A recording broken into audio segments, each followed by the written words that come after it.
বিজ্ঞানীরা গবেষণা করার সময় অ্যান্টার্কটিকার বরফ থেকে কিছু অদ্ভুত শব্দ শুনতে পান। এই বিষয়টি তাদের গবেষণার বিষয়কে বদলে দিয়েছে। আসলে তারা বিভিন্ন বিষয় নিয়ে গবেষণা করছিলেন। অ্যান্টার্কটিকা আবিষ্কৃত হওয়ার পর থেকে অ্যান্টার্কটিকার সব ধরনের রহস্য আবিষ্কার করার চেষ্টা চলেছে। বরফে ঘেরা এই অঞ্চল ইউরোপ থেকে 40% বড়। অ্যান্টার্কটিকার আয়তন 1,36,000 বর্গ কিলোমিটার। এর আয়তন এতই বড় যে ভারতের সমান 4টা দেশ এখানে রেখে দেওয়া যাবে। অ্যান্টার্কটিকা এমন একটি জায়গা যেখানে বিজ্ঞানীরা গবেষণা অনেক কম করেছেন। এখানকার প্রতিকূল আবহাওয়া এর অন্যতম প্রধান কারণ। অ্যান্টার্কটিকায় বরফের সংখ্যা অনেক বেশি। কোনো কোনো জায়গায় এর বরফের গভীরতা 4.7 কিলোমিটারের থেকেও বেশি। এই বরফের মধ্যে 4টি বুর্জ খলিফা লম্বায় একের পর এক বসিয়ে দেওয়া যাবে। বিজ্ঞানীরা নিজেদের প্রাণ ঝুঁকিতে ফেলে অ্যান্টার্কটিকায় গবেষণা করছেন। 2016 সালে ভূ উপগ্রহের মাধ্যমে অ্যান্টার্কটিকায় পিরামিডের মতো কিছু একটা দেখা গেছে। এর চারপাশ ছিল মিশরের পিরামিডের মতো।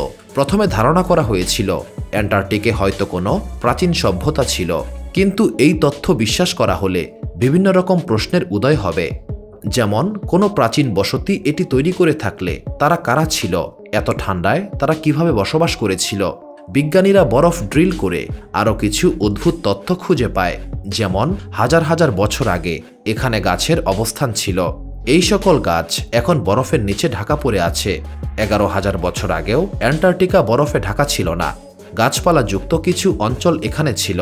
বিজ্ঞানীরা বরফের মধ্যে 34টা সেন্সর স্থাপন করেছেন। এই সেন্সর থেকে এক ধরনের অদ্ভুত শব্দ শুনতে পান তারা। এর তরঙ্গ দৈর্ঘ্য এমন এক পর্যায়ে রয়েছে যা শুনতে পাওয়া একটু কঠিন। বরফের ভেতর কি হচ্ছে তা জানতে আগ্রহী বিজ্ঞানীরা। অ্যান্টার্কটিকার বরফ কতটা শক্তিশালী তা নিয়ে বিজ্ঞানীরা আরও গবেষণা করছেন। নানা সময়ে এই শব্দের ধারণা বদলে যাচ্ছে।